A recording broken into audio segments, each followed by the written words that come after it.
everybody. Welcome back to Jill's Journal. My apologies about not having an episode last week. I got so busy and I was wrapping up the From Imposter to Empowered launch, and I was going away for my best friend's bachelorette, and then I spontaneously was like, I'm gonna go and meet up with Dustin and our friends at the cottage because it was our other friend's 30th birthday. And at first I thought I couldn't go because all weekend I was at the bachelorette, and then they were like, hey, we're staying another night. And I was like, fuck yeah. So I was able to go and spend time at our friend's cottage and hang out with our friends, and that was really nice, and had a really good time at the bachelorette. And now it's just like 2 weddings. They're coming up. I've got my best friend on Saturday and then another best friend in like 2 weeks. Things are just so busy this summer. And guys, I have to be honest with you, I don't want to record this right now. I do not want to be recording this right now. But I am the imposter syndrome coach, and I really, really think that it's important that I am transparent with you and that I am honest. Because you know what? You know what's a really big trend in the online space is for people to talk about their failures and to talk about them in the past. And of course, we all have stuff in the past, right? We all have stuff that has happened that we've overcome. But it creates this dynamic of your hero story is not a hero story until there is a better outcome or a more honorable outcome. And I caught myself, you're going to understand why, I caught myself being like, maybe I'll just wait for a while before I even talk about this. Or maybe I'll wait until I have a really big month again and then I can talk about this, right? But I also thought there is so much value in being real with you guys and being honest with you guys, and for you to see what I do when I am moving through a failure. Because as you heard yesterday in the podcast about rejection, right? Like I still very much experience feelings of being rejected and really wanting to avoid discomfort, and everything about online business is uncomfortable, like everything about it. So it's not that this is a problem, it's that I can't judge myself for the way that I choose to process the rejection or the discomfort that comes or the failure that comes with having an online business, because the truth is you will fail and fall on your face a lot. And are you willing to do that? Are you going to choose to love yourself so much that no matter how much you fail, you're just going to pick yourself up and dust yourself off and get back on the horse? If I were to give you a laundry list of all the times that I've fucked up or failed or whatever over the past 4.5 years of having my business, you'd be like, holy shit, how did you even recover? But there are also people who I know who are giants in the online industry who have failed a fuck ton of times. I remember being at Pays to Be Brave, and Chris and Lori Harder were talking about how they were $500,000 in debt. And I was like, oh, my measly little student debt doesn't feel so bad anymore. You know what I mean? And I was like, wow, if they can really recover, then so can I. Right? And so if you are having thoughts of like, that can work for this person, but not for me, I really encourage you to work with me in one-to-one coaching, because that is what imposter syndrome is. It is things won't work for me. I am not that kind of person. But if you have a desire in your heart, if you know that there's potential inside of you, if you really want to have an online business and scale your income and grow and show up online and be that influential leader that you know is inside of you somewhere, all you have to do is activate it and really believe that it's possible for you. But things get in the way, like limiting beliefs, stories from our childhood, fear of judgment, fear of failure, and that is all the things that we do in one-to-one coaching. So I actually changed it from 6 months to 3 months now, with the ability to resign, but everything's still the same in terms of price. So it's $4,000 for 3 months, or a payment plan of $1,333 a month for 3 months. And you can go to the link in my show notes and apply. So yeah, so failure is inevitable. I have fallen on my face many times, and I almost didn't want to record this because I was listening to the podcast from yesterday, and at the beginning I say the epic from imposter to empowered launch, and I have to say strategically it was epic. Strategically, I planned out all my content. I had 3 emails going out a day. I had stuff that I was going to talk about on Instagram stories. I have like the best testimonials ever. They're so fucking good. I never was like, oh my God, I don't know what to say. It was really good strategically. And I didn't sign a single person into that program. And I just want to be clear as well. There was a lot of emotion that came from that. There was a lot of feelings of, I failed, I'm doing something wrong, what's happening? And this is like, I realized how different I am now, because I was able to just do that for a day and then get so much feedback from my coach and feedback from my sisters in my mastermind, and just being able to be held and supported and coached and seen. And now I feel so much better about it and realize that there was definitely a deeper purpose there. And you guys know I'm really spiritual, and I just believe that there was something that wasn't supposed to happen. You know, like, I don't think I was supposed to run that group right now. And our beliefs are always going to create the result that we want. Our thoughts are always going to create the result that we want, right? And I had to get really real with myself. It's like, did I not want this?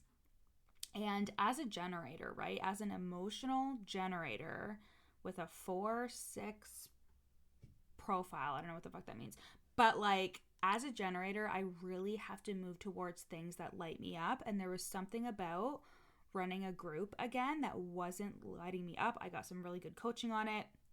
It was all good, and you guys don't need to hear those details, but what you do need to know is that, like, I have many instances where I'm like, fuck, what am I doing wrong, right? And it is not about how you feel, it is about how you respond to how you feel.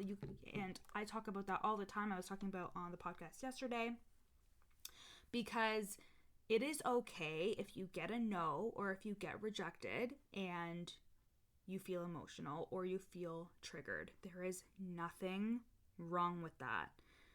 There is nothing wrong with that. What you want to do is develop things, processes, routines, tools that you can lean into when that happens, right?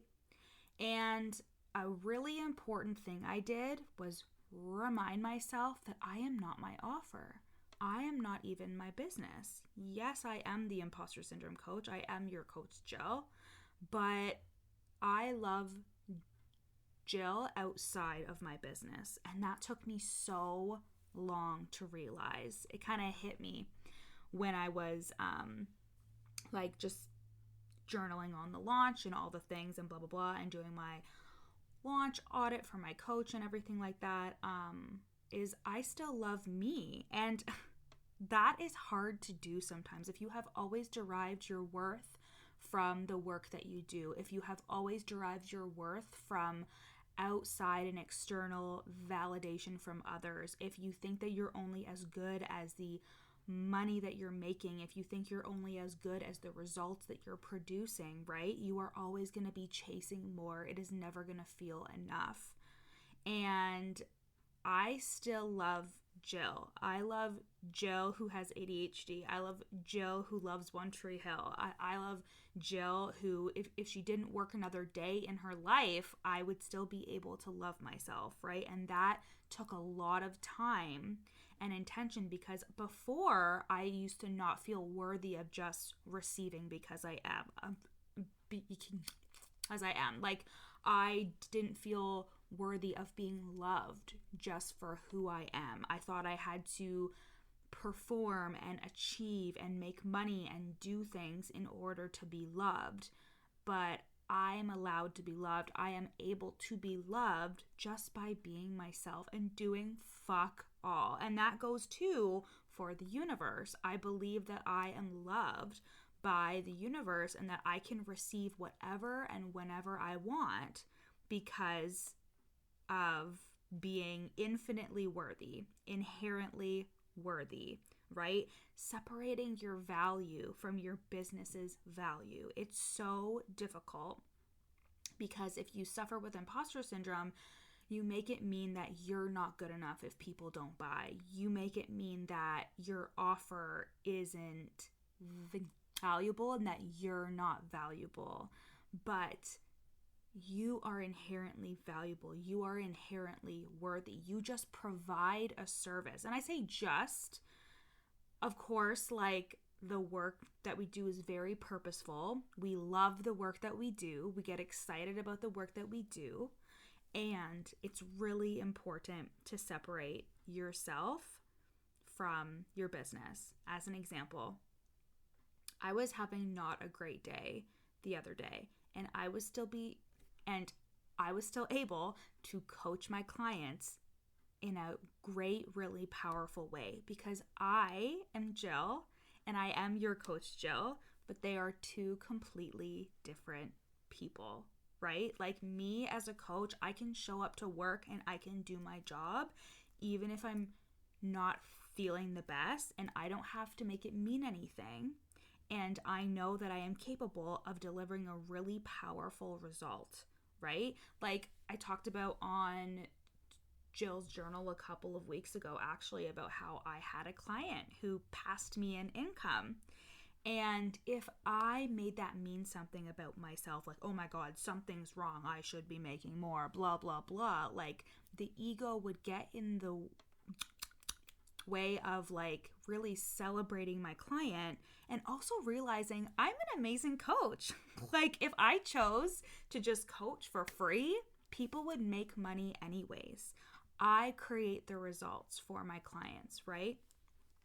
And again, how I was saying in the beginning of this episode, how like people talk about their mistakes and their failures in the past, and then they like wrap it up with, but now I'm in this amazing place.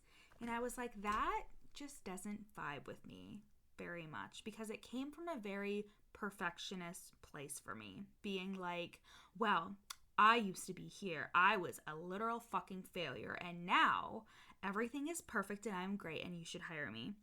And I was like, that just doesn't feel real to me because we all have things that are going on. I have said this a lot of times, but I am in a mastermind for multiple six-figure earners, six-figure and multiple six-figure earners. And we spend a lot of time talking about shame and shame around money and embarrassment and growing your business despite like not feeling confident that day and feeling our emotions. You know, like it is all the things that I talk about with my clients who aren't making any money, or with my clients who have only made like $50,000 in their business. You know what I mean? Like we are all human beings, and that perfectionist thought of like, I need to show that like I am so much farther along now. It just like it really strips away at our humanity, and it really strips away at us believing that we can be so fucking valuable, that we are offering a valuable service. You know, like coaching is a service, and being able to coach somebody should not have anything to do with like your accomplishments and what you've accomplished. Honestly, that is more so consulting than anything, you know? Like when somebody hires somebody because they're like, well, you've done this and that's what I want you to do. That is more like mentorship and consulting, which can go hand in hand with coaching, but coaching is a skill. Coaching is a skill where you're asking powerful questions, where you're getting to the root, where you are pulling and activating the potential in somebody, where you are getting them to look at the things that they may not be able to look at on their own, when you are excavating from their blind spots and allowing them to become fully aware of what they're doing and what they're thinking and who they're being, and then activating their highest potential, right? I don't need to be a millionaire to do that. I can do that right now, and so can you. And I really wanted to record this episode because I really thought it was important for you to hear from me that you are going to fail. Like, you're going to fuck up. You're going to fail. You're going to hear no. You're going to be rejected. You are going to experience the emotional highs and lows of entrepreneurship, but that's what you sign up for when you have an online business. And having it be really easy is a choice. Like, ease and flow are choices that you make because it comes from the safety and the regulation that you can provide yourself, right? Like, the stress you feel about your business and your life and everything, like, that is something that you are addicted to. That is something that you are used to feeling, right? And it doesn't just go away from certain results. And I know you guys are like, I know some of you are like, well, if I just made this amount of money, Jill, then yes, of course I wouldn't feel like a fraud. And that's not true. If you have thoughts of I'm not good enough and you think that signing a client is going to make you feel good enough, no, because you are tying your inherent value to your business. You are tying your worthiness to your business. You are literally saying somebody else needs to validate that I have a good offer, right? And if this happens to you off the hop, that's okay. That just means that there's some work to be done, but that's okay. Again, like, when I didn't sign anybody for the From Imposter to Empowered program, I was very upset. And I was like, what the fuck? This offer is so good. This program is so good. I poured so much into this launch, and I really had to separate and being like, this doesn't mean that the offer isn't good. And I teach you guys that all the time. When I was first starting out and I wasn't making anything at all, right? I still had to believe that my offer was valuable, that my offer was worthy despite nobody buying it.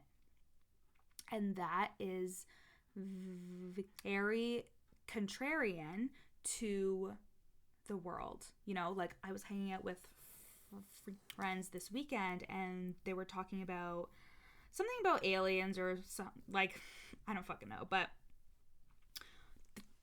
they were saying how they're really skeptical and they need to see something in order to believe it. And you can't be like that with online business.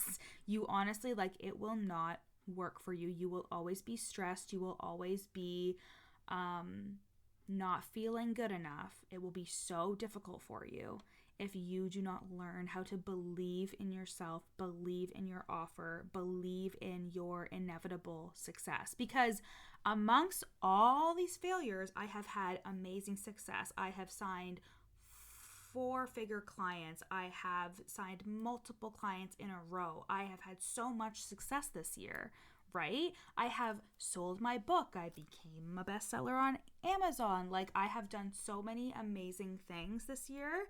And I also have epically failed more than once, more than just this one time, guys, that I'm telling you about. But because it's all intertwined, you can't have the success without having the failure. And the question is, like, are you willing? Are you open and willing to fail and to feel the discomfort, to feel the negative emotion, to feel the disappointment when your goal doesn't go the way that you want it to go, to keep believing anyways? Are you willing to be all in with yourself? Because that's what online business requires of you, is to be all in, right? Like, there are a lot of days where I'm like, fuck, I'm fucking exhausted from the emotions of being online and putting my work out there and being confident in myself and doing the mindset work. Like, but it's created such an amazing life for me. It's created such an amazing relationship to myself. Like, I would not love myself the way that I do without being a coach right now. Like, I really wouldn't, because I wouldn't have done all this fucking work on myself. Honestly, having a business is just the catalyst to personal development. Like, you cannot run a successful online business without completely changing your identity and working on all of the things that everybody else loves to avoid. So, the lessons here are that everybody fails and fucks up, and it doesn't have to mean anything about you. To love yourself despite no matter what happens in your business, make that choice right now as you are to love yourself no matter what. And also tell yourself that I am resilient. I can handle anything that comes up. And when things inevitably come up, to not shame yourself or judge yourself, to see yourself instead as that little kid who just wants acceptance and love, and give that to her. Give that to your inner child, because that's who's running the show at the end of the day, right? And you are not your offer. You are not your offer. You are not your service. You are you. And do you love you outside of all of your accomplishments and all the things that you have done and will do? Do you love you no matter what? And it's inevitable. You're going to fail. You're going to fuck up. You're going to get no's. You're going to feel embarrassed because of how we show up online, right? But hiding in shame or thinking that you need to be perfect, like, it only will further your imposter syndrome. And instead, this is the kind of work that we do in coaching, is that like you learn how to be the most authentic version of yourself, to believe in your inherent worthiness and believe that you are good enough and that your offer is good enough and that you are worthy of being compensated for the services that you provide, while also separating who you are from your service, right? Okay, I'm going to have a hangover now, a vulnerability hangover. I love you guys so much. I hope that you loved this episode, this very raw and real episode of Jill's Journal. And I'll see you next week. Bye.